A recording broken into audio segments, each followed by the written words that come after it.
Reverend Laurel Leaford, Swami Prapanananda, Swami Prasannatmananda, Swami Chetanananda, Rabbi Jacqueline Metes Mission, Dr. Ibrahim Shabuddin, Mariana Farina, Mark Henderson, honorable guests, distinguished scholars, spiritual leaders, friends from the media, members of the Indian community, ladies and gentlemen, Namaste, good afternoon.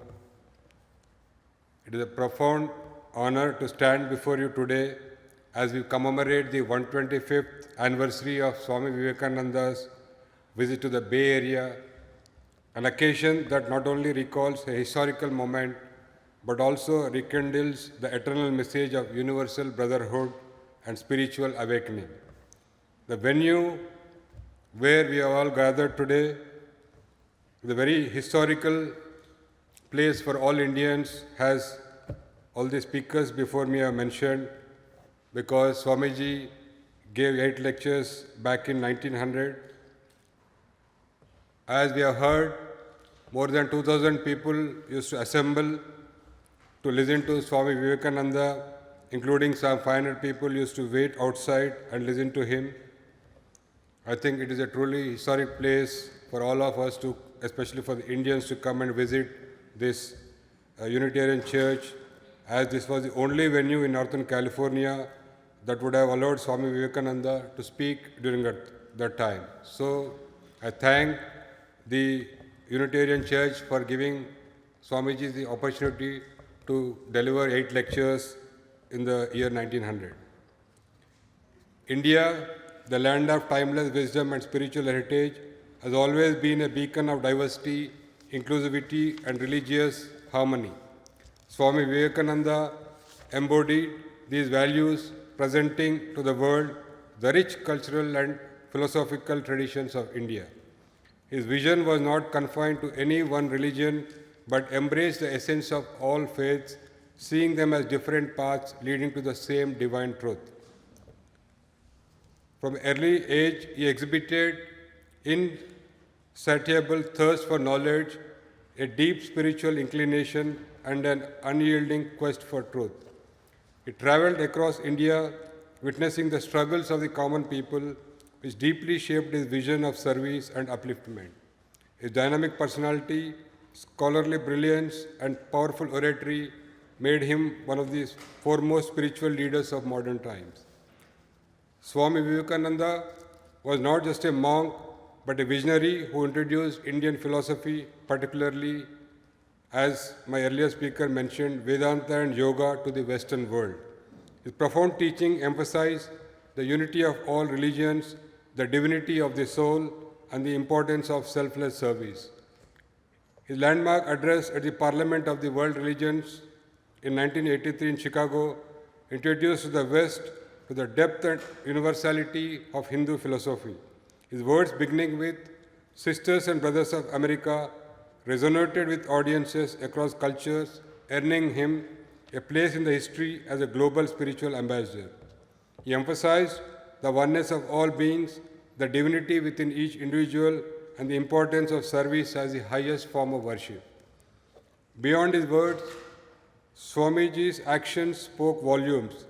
He worked tirelessly to establish institutions that embodied his teachings, including the Ramakrishna Mission, which continues to serve humanity through education, healthcare, and spiritual guidance.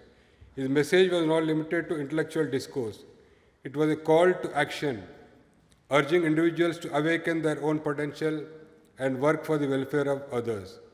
Swamiji, with his towering intellect and compassionate heart, set foot in the US in 1899 during his second journey to the US, especially in the state of California.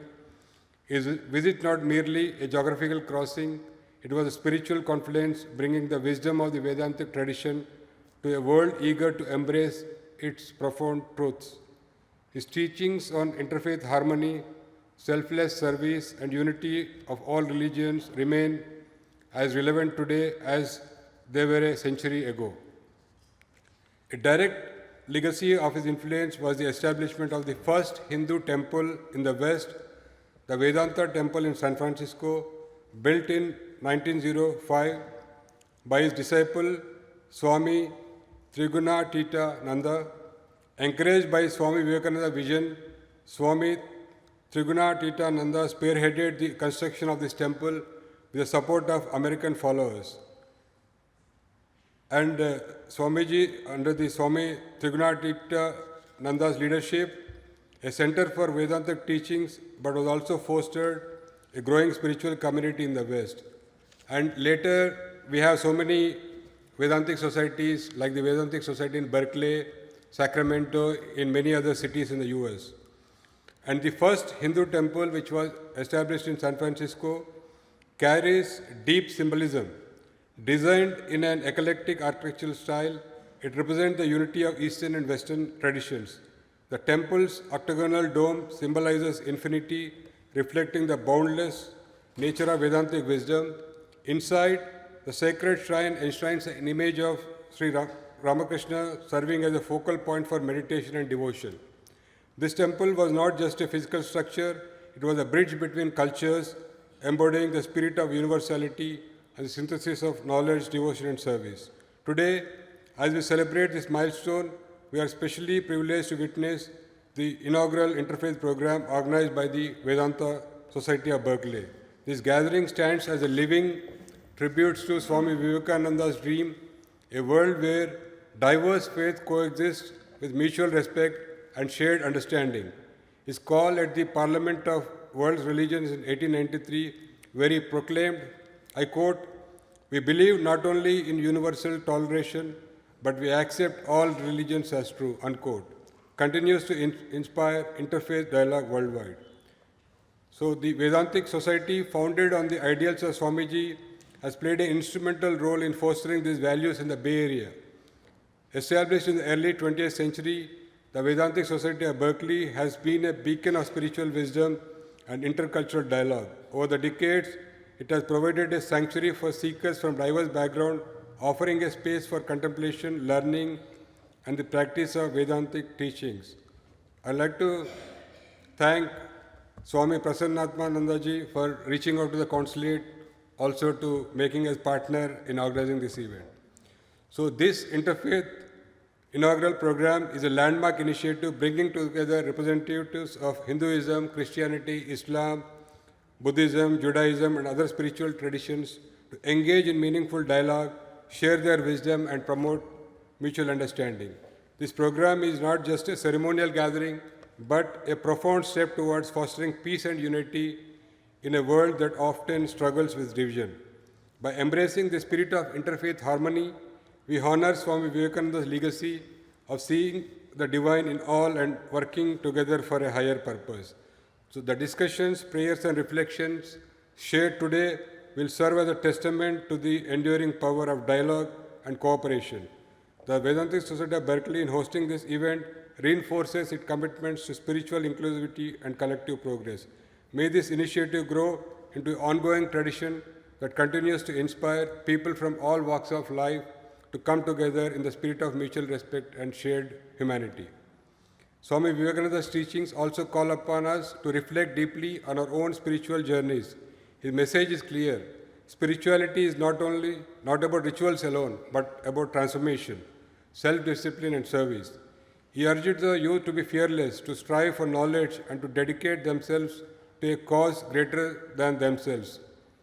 As the MC mentioned, his famous words, like inspire all the young people in India, even this day, including me when I was young, arise, awake, and stop not until the goal is reached. So this reminds us that we must take charge of our destinies and work towards self-improvement and social upliftment. As we reflect on Swami Vivekananda's legacy, let us ask ourselves, how can we embody his ideals in our daily lives? Can we rise above divisions and truly see the divine in each other? Can we transform his timeless teachings into action by serving humanity with love and dedication? Can we foster inclusivity in a world that sometimes struggles with division? And I extend my heartfelt gratitude to the Vedanta Society of Berkeley and all the team members for their efforts in making the celebration a reality. I think the year-long celebrations, which will culminate again on 21st February 2026 in this very Unitarian Church, I think we look forward to that event, especially including the year-long celebrations.